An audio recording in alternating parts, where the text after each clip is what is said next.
Tere südaööd! Kätte on jõudnud 1. veebruar ja jaanuar on läbi, mis tähendab, et meie individuaaltranspordivaba kuu on samuti läbi ja vaatame, kuidas minul siis läks. Individuaaltranspordivaba kuu on siis see, et ma võisin kasutada ainult bussi, trammi, jalgratast, rongi ja jalgsi käia. Jalgratast ma küll ei kasutanud, et meil oli lumi maas ja ma natukene pelgasin sõita. Aga vaatame neid parameetreid, mida ma siis nüüd mõõtsin. Vaatame, et auto jalajälg, et ma hakkan siis nende kahe väärtusega mängima. Üks on CO2 ja teine on see PM. Mis on PM? PM on need pisi osakesed, mis siis lendlevad, kui me sõidame, et need on siis nüüd kõik, mis näiteks autokummid kuluvad ja piduriplokid kuluvad ja kõik need asjad, et kuhu see pudi siis kõik läheb, et ära ta ei kao, et meil on ikkagi massijäävuse seadus, eks ju. Et PM, mis on 2,5, on nüüd nii hull lausa, et me hingame ta sisse ja ta läheb meil kopsude kõige väiksematesse osakestesse sisse ja sealt edasi meie vereringesse. Et ma olen täiesti kindel, et kõigil meil natukene seda autokummi veres tegelikult isegi et on. Ja see PM10 on selline, mis jääb limaskesta külge kinni ja eks me siis ta natuke sisse hingame ja siis alla neelame. Et tema on selline, aga vereringesse ta ei lähe. Kui ma räägin autost, siis ma olen ta võtnud niimoodi kokku, et ma olen võtnud aritmeetilise keskmise bensiini, diisli ja elektri autost. Ja minu autos on siis 2 reisijat, sest et mina autot juhtida ei oska ja mul on vaja autojuhti. Trammi jalajälg on samamoodi nende väärtustega ja ma võtan jalajälje ühe reisija kohta 1 kilomeeter, ühe reisija kohta, sest mind on 1. Bussi jalajälg samamoodi. Meil on nüüd niimoodi, et maakonnaliinid on ainult diislibussid. Ja kuna mina elan Tallinnas, siis erinevad Tallinna bussid meil on nüüd 4 sorti ja sealt ma olen samuti võtnud aritmeetilise keskmise ja mängin siis nende väärtustega. Elroni rongiga samamoodi, ma pidin nüüd võtma teistest elektrirongidest nüüd tuletama, sest et seda oli natukene raske leida. Et see on siuke jeeli, et on siuke natukene, ei ole nii okei allikas, kus ma selle sain, aga umbes selline ta võiks olla. Ja jalamehe jalajälg on 0, sest et mina isiklikult kasutan naturaalsest kummist tallaga jalanõusid, et minul seda petrooliumit ei pudise kuskile. Ja kui ma siis oleksin kasutanud terve selle aja autot, oleksin ma siis läbinud kokku 872 kilomeetrit, oleksin oma taskust maksnud 104 eurot ja 85 senti, kui mul oleks kindlustus, mis oleks maksnud 19 eurot. Küll aga ma oleksin võinud võita isegi 2 tundi rohkem kui ööpäeva ajavõitu. Ja selle juurde me tuleme pärast tagasi, aga CO2 on nüüd siis selline ja need osakesed oleksid siis sellised olnud, mis ma oleksin siis oma autost ära pudistanud ja siis välja tossutanud oleksid sellised olnud. Aga selle asemel ma kasutasin hoopis näiteks trammi, mis läks mulle 0 eurot maksma, kuna ma olen Tallinna elanik, oleksin siis nõnda palju CO2 ja nõnda palju pudistanud. Ja kasutasin ka rongi, mis läks mulle 11 eurot 20 senti maksma. Käisin vanaemal külas. CO2 on nüüd eks ju kilogrammides ja sealt nüüd, need on nüüd natukene siuksed ifid numbrid, et sealt tuleb nüüd võtta natuke skeptiliselt. Ja bussiga sõitsin, minul on tore kaardikene, ma saan sõita 0 euroga maakonnaliinidelt, nii et selles mõttes on hea ja bussi ma kasutasin ka kõige rohkem. et ka kilodes on CO2 ja pudinat on ka rohkem kui mõnel muul mul oli seal. Ja kui me võtamegi nüüd kogu selle ühistranspordi kokku, siis see ühistransport on see tumeroheline, kilogrammides on see CO2 ja autol on heleroheline ja see vahe on ikkagi massiivne, nii et ma olen väga-väga uhke enda üle.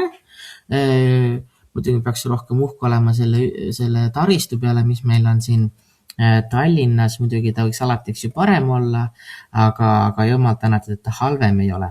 Ja nüüd pange prillid ette, sest et see pudi on, pandud grammides, helesinine on auto ja kui sa nüüd väga kissitad oma silmi, siis sa näed, et seal nulli juures on võib-olla 1 millimeeter, kui mitte isegi vähem seda pudi olnud, mis ma olin pannud siis ühistranspordiga maa peale laiali, et seda pole peaaegu üldse näha.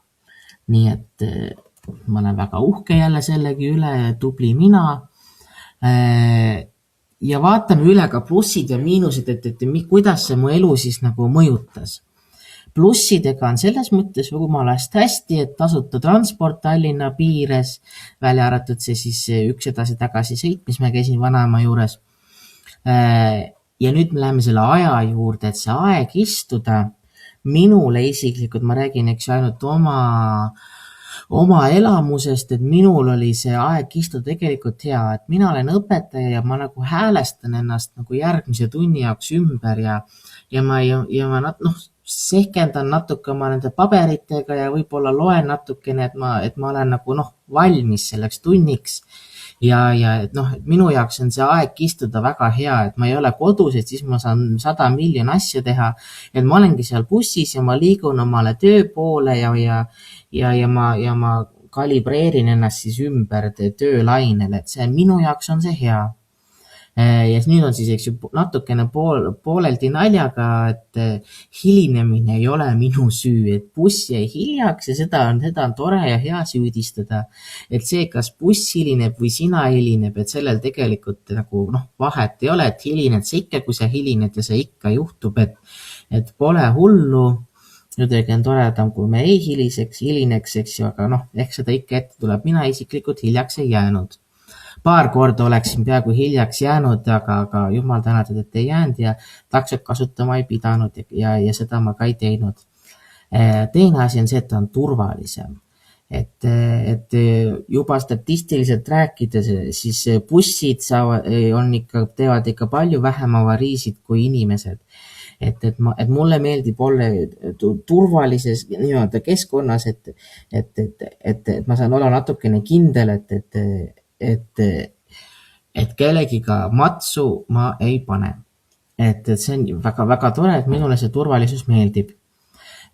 Teine asi on parkimismuretust, milles ma tegelikult rääkida ei saa, et kui teie, kes te olete seal teisel pool ekraani, siis autojuhid, et eks te kujutagi ise, et enam parkima ei pea, et see pole enam muret. Muidugi siis see oleks kõik su raha ja kõik mis veel, eks ju. Et jumal tänatud, et sellega ma tegelema ei pidanud. Teine asi on ummikuvabadus.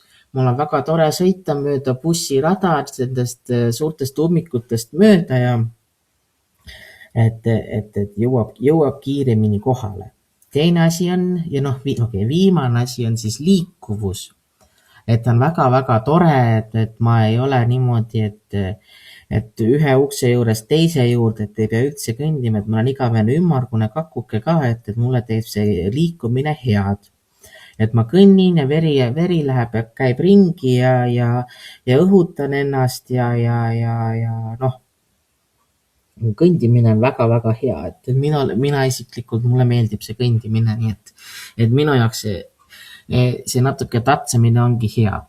Aga miinus asi, üks asi, mis mul küll praegu on muidugi, eks ju, talv ka on see hügieen, et mul on koer, kes selle läkase põranda peal, eks saab ikka päris mustaks, et ma pean ta pärast kas duši alla vedama või lapiga üle käima nagu köögilaua, et see talle väga ei meeldi ja ega mulle ka see ei meeldi, et tõesti, koer ju ma karvan, et ta võtab kogu selle solgi sealt maast üles, et selles mõttes on nagu paha ja eks issanda loomaaed on lai ka, et igasugused karakterid on seal bussis, et noh, selles mõttes ma natukene selles mõttes on minu jaoks miinust. Ja muidugi see ajakadu, mis noh, minu jaoks see nagu suur ei ole, selles mõttes, et mulle see meeldib, ma rääkisin, et mulle meeldib seal istuda ja ennast rekalibreerida, aga paljude inimeste jaoks võiks see tõesti olla nagu ikka tegelikult suur asi, et aeg on raha ja lapsed ja pered ja kõik sellised asjad. Ja muidugi paindlikkus, et sa ei saa iga kell välja minna ja olla kindel, et sa jõuad kohale, ja viimased bussid ja esimesed bussid ja kõik mis need käivad, eks ju, et sa pead ikkagi vaatama, et millal sa välja lähed ja arveldama, et millal sa siis kohale jõuad, et selles mõttes on jah miinus, et seda nagu totaalset vabadust ei ole, aga ma leian, et ma ei ole selles staažis oma elus, kus ma peaksin selle peale niimoodi palju mõtlema, sest et ma olen noor inimene, ma elan üksi, mul on ainult koer, mul ei ole lapsi ja ma ei ela, eks ju, maakohas, et sealt on kindlasti süsteemi viga, et tõepoolest, et maakohtades võiks rohkem busse olla ja seal võiks palju rohkem muid asju ka olla, millest ma isegi ei oska rääkida, sest et ma elan linnas, aga ma leian, et senikaua, kuni sa elad kuskil suuremas linnas, et siis on see asi tehtav, siis ma arvan, et sa suudad küll selle ühistranspordiga käia, ei juhtu sinuga midagi ja teed palju head planeedile, et ära käi selle autoga, eks ju, et ma ei oskagi muud midagi öelda, et minusuguse profiiliga inimene saab väga hästi hakkama. Ja ma arvan, et tegelikult peaks hakkama saama ka iga inimene, kes tõesti elab linnas, et maainimeste kohta ma ei saa rääkida. Et see on siis minu 2 senti ja lähme edasi siis järgmise kuula, kus ma nüüd 20 minutit tagasi hakkas minul see reegel, et ma ei kasuta mitte ühtegi ühekordset toodet, et vaatame, kas see läheb raskemini või kiiremini kui jaanuarikuu, nii et vaatame ja tegutseme ja näeme ja kohtume uuel kuul.